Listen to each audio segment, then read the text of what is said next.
Hello and welcome to my screencast. This is Slave Submission, particularly in Narrative of the Life of Frederick Douglass, and I'm Shaylin Packard.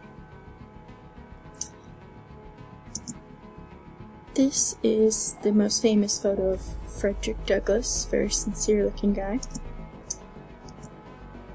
He was born Frederick Augustus Washington Bailey, a mouthful, around 1818.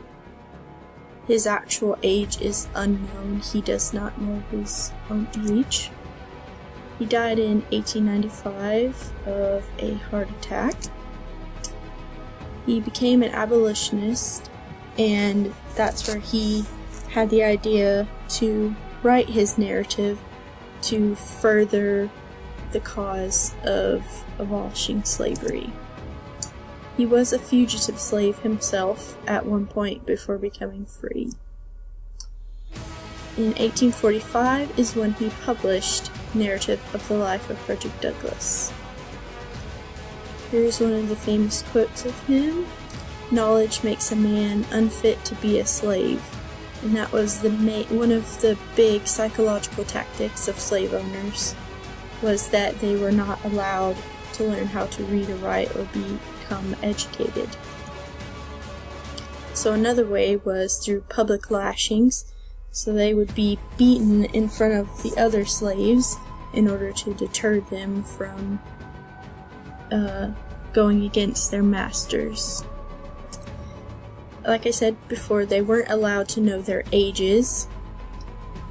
And in his book, he even states that I have no accurate knowledge of my age, and he said that it's the wish of most masters within my knowledge to keep their slaves thus ignorant, and they were not allowed to make any inquiries concerning it, because it was considered improper and impertinent, and evidence of a restless spirit.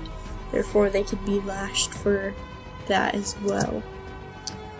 Another way, they separated children from their mothers in order to control their outburst of wanting to rebel against their masters. Another way is that they feared being sent away from their family, so if they, for any reason, seemed like they were going to try and rebel or form any groups within their communities, they would be immediately sent away and separated to a Georgia trade person. A lot of slave owners sent spies in that were posing as other slaves, or were other slaves, that would ask if they liked their master or not, or if they were being treated fairly. And if they were to say no or speak out against their masters, then they would be shipped away as well to a Georgia slave trader, which they did not want. They were not allowed to learn how to read or write, which is what I have stated previously. And when Frederick Douglass began his process of learning, he actually started to realize how severe his condition of slavery was. So he wanted to allow other people to learn to read and write as well, and he wrote his book.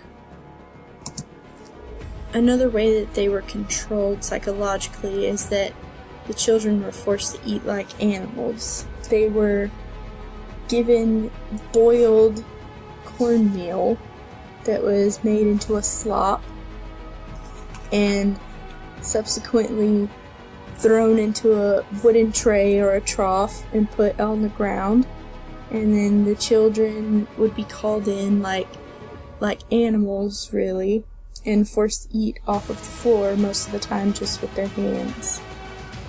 And so they were really treated very poorly in that respect, and it's dehumanizing, and it makes them feel like they have no other choices, and that's one way that they were being controlled. The slaves that weren't children were given food rations once a month, and it usually did not consist of very much food. They got a small portion of cornmeal and some form of meat or vegetable, and if they didn't have enough food to last them the month, they just didn't get any more. They were given what they got, and that was it. And if they were caught stealing food or fruit from their plantations or gardens, they were given severe lashings and beatings for doing so. Slaves were killed in front of the other slaves for very simple reasons, such as stealing or refusing a direct order from their master, which is something that Douglas talks about. He talks about how one of his fellow slaves were killed for refusing to come out of a creek after he was severely beaten and trying to get away.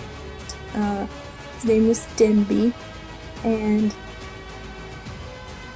he was killed by Mr. Gore whenever he was whipping him, and he ran into a creek and stood there, and then he refused to come out, and Mr. Gore gave him 3 calls, and after those 3 calls he didn't come out. So Mr. Gore then, in the book says, without consultation or deliberation, he raised his musket to his face, taking deadly aim, and in an instant poor Denby was no more. And they had no problems doing this whatsoever. And they had no problems because killing a slave was not a crime at that time, so they felt plenty free and safe in order to do this, especially if it taught the other slaves a lesson. A great quote that shows this is, to be accused was to be convicted, and to be convicted was to be punished. So they were so afraid to do anything, to even be accused of anything whatsoever, whether it be breaking something by accident or stealing. Even if they didn't steal, they never wanted to be accused of anything, because that meant they would be punished even if they hadn't done it. So they were always in a state of terror and fear of being caught or accused. They also made them competitive with the other slaves as far as their masters. They would compete over which master was more wealthy or better than the other, and that was just one of the ways of controlling them and pitting them against each other and feeling like their lives were better than what they actually were. And also, as said earlier, they would send spies. So, for example, of psychological controls in this story, one of the best examples is he lived with a man called Mr. Covey for a year, and he was a slave breaker, and he was a very, very harsh man, and he really loved to beat and whip slaves in front of one another, and he had no problems doing this whatsoever. And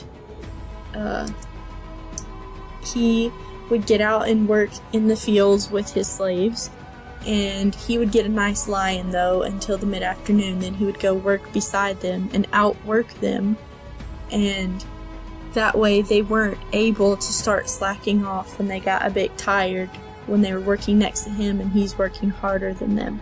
So that was one way to keep them going and working when they couldn't say, oh, well, I've worked so hard, I need a break, when he's out there doing the same thing as them and keeps going. So that was a way of psychologically keeping them in control as well. And also, he had a way of keeping them motivated to work and not slack off, because he was a bit of a creeper, He would hide all over the plantation, and at any given moment he would just pop out from behind a bush or a fence or something and start whipping any slave that he found that wasn't working or slacking off. And so that also led the slaves to be in constant fear of being caught slacking off or not working as hard and being beaten and lashed. So that was another way.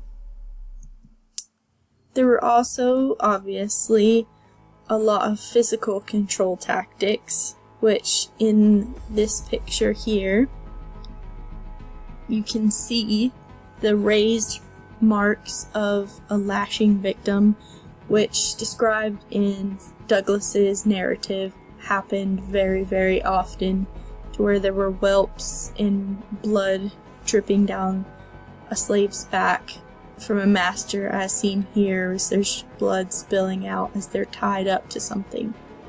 And this here is one of the whips that was used in that time period. Another way would be chains. Some of them would be chained up as they came in or during their stay on a plantation. Obviously there's beatings, so not only are the slaves whipped, but they could be slapped around or punched, and Douglas even gets into a brawl with Mr. Covey at one point in his story. There are traps for catching thieves, so in one part he describes the garden on his plantation, and the master puts tar all around the garden to keep out any slaves from stealing. And if they're caught with tar on them, they are given a brutal lashing, so it makes them very nervous to even see tar. They start associating tar with a lashing, so there is the same amount of fear they have for a lashing they have for this tar. Whippings and lashings, that's the main thing that they are afraid of, and what controls the slave. This is the big thing that you hear about. This is the big thing that Douglas writes about in his narrative. And some of the reasons for getting them are running away. If they are caught trying to run away or they get apprehended, they will be lashed severely. Looking at a white person the wrong way. That's a big one, because these masters have this like god complex almost, where if the slaves even have a certain look on their face that they perceive to be disrespectful, they will be lashed, even if that's not their intention. Stealing food is another big one. They're given their rations, and if they're found with other food sources or stealing from a garden, they will be severely lashed. Complaining is another one. They're not allowed to complain about their situation or things happening to them, or they will be lashed or sent away, or a combination of both. And that's a big fear for them, because they don't want to be separated from their family. And yelling while being lashed, some of the slave owners would lash even harder or deeper when a slave would yell out while being lashed. Talking back. So if a slave was thought to have been talking back to his master and defending himself, then he would be lashed. Looking a white woman in the face, not allowed. Not being fast enough. Not being on time to the crops. Breaking the equipment, even by accident. Looking dissatisfied, or giving excuses, or saying you weren't at fault. So in conclusion, slaves had little chance to have their own thoughts and choices. Slave masters' brutal beatings left slaves fearful and submissive. Psychological tactics reinforced with physical beatings kept them in line, and that was the main way that they were controlled. And here's the works cited for the work, and I will put a copy of this PowerPoint in the description